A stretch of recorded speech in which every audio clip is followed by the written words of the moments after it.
Okay, so now we're going to talk about some methods that are sometimes used to manage infertility. We're going to start with non-medical and lifestyle management. The very first step would be optimizing health and BMI, trying to get patients eating healthy, getting regular exercise, getting them to a healthy weight. Underweight women may ovulate when they begin to gain weight. Overweight women with PCOS, if they begin to lose weight, they may ovulate. And with PCOS, also sometimes women are given metformin, which may help promote ovulation. For men, BMI and health also affect sperm count and motility. We want to encourage the couple to use only water-soluble lubricants because thicker lubricants can impede sperm motility. To avoid high scrotal temperatures, so switch from briefs to boxers, avoid the hot tub, things like that. Relaxation, stress management, because stress can delay ovulation. There are some herbal remedies that are used sometimes. They've not been tested for safety in early pregnancy. So as a nurse, we wouldn't recommend those, but you need to be aware that your patients may be trying those. And then natural family planning may be used just to try to plan intercourse at a time when that person is ovulating. So I want to look at a sample chart that might be used in natural family planning. So let's see. Let's go to just this image and let's see if I can enlarge it and keep it at a reasonable size. Okay, so this is just a temperature chart, but more complex charts actually include places to record things like the location of the cervix, because it does actually move up and down or higher and lower during the cycle, the characteristics of the cervical mucus, any other symptoms that person may be feeling. This is a temperature chart. If someone is going to use temperatures either to predict ovulation in order to conceive, or to predict ovulation in order to not conceive, they need to be using a specialized basal body thermometer, basal body temp thermometer, because it's more specific, and they're going to need to see very small changes. If you'll look, all of these are within the normal range temp, right? The max is 98.5, the minimum is 97. But if you look, there's a clear pattern. Just after ovulation, there's a big spike in temperature.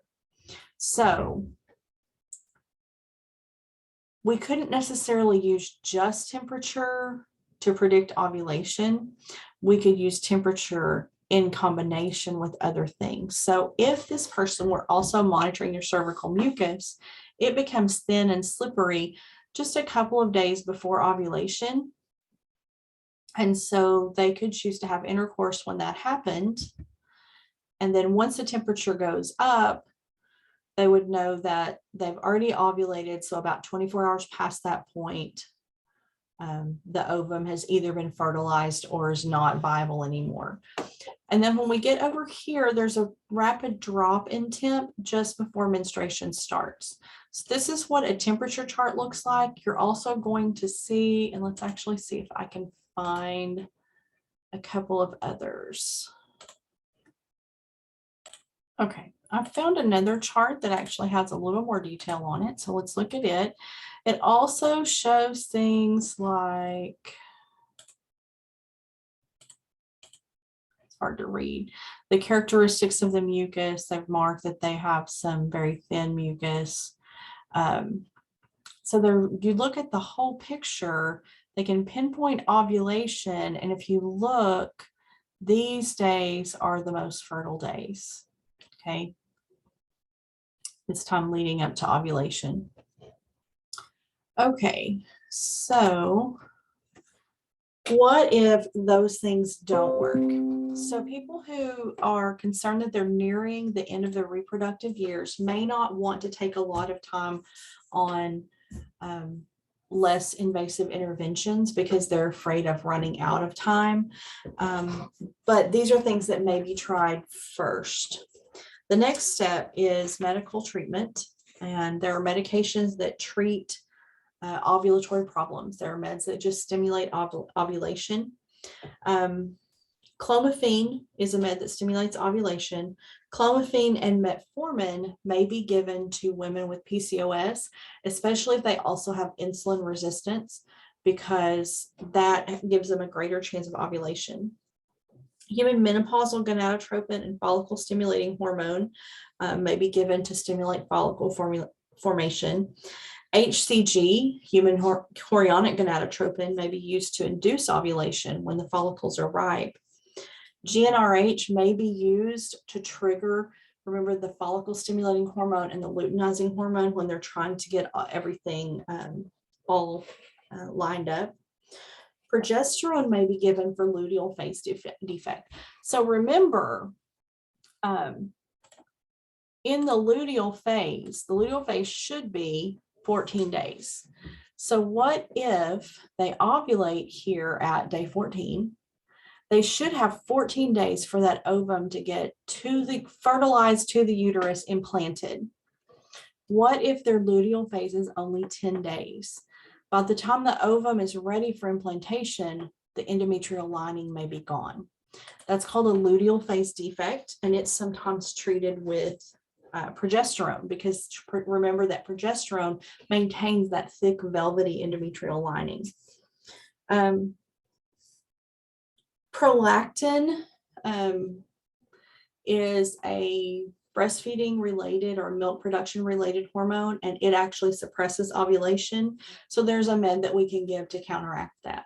Now, I'm not going to ask you to memorize list of meds. I do want you to know the meds that are specifically mentioned, okay, and what their mechanism of action would be. But remember to look at how many questions there are in a particular unit for that topic, and look at the whole of what needs to be done. What I don't want you to do is spend 70 hours memorizing meds and then not actually learn any of the other material. Okay, so understand that, yes, you're going to need to know the meds by mechanism of action, but that's only going to be a portion of the questions. Meds might also be used to treat specific medical conditions. In particular, for endometriosis, meds are often given to actually stop hormone production and create an artificial menopause temporarily to allow those endometrial implants to regress.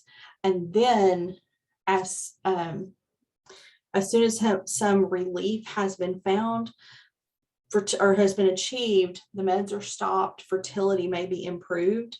But a lot of times, in order to prevent having more time for those endometrial implants to grow, as soon as they stop the suppressing hormones, they'll start trying to promote ovulation with ovulation inducing meds. So a lot of times that's a sequenced thing. Any other medical conditions that might affect fertility would also be treated. So if medical treatment doesn't work, the next option is surgical. If there are ovarian tumors, they might need to be excised. If the ovary can be preserved in someone who wants to continue to have fertility, then they're clearly going to do that if that's possible. Adhesion should be released surgically. So if they've had endometriosis, they've had surgeries or inflammation, there's a lot of scarring, then releasing those adhesions with surgery may improve fertility, because it may allow things to get back to their typical locations.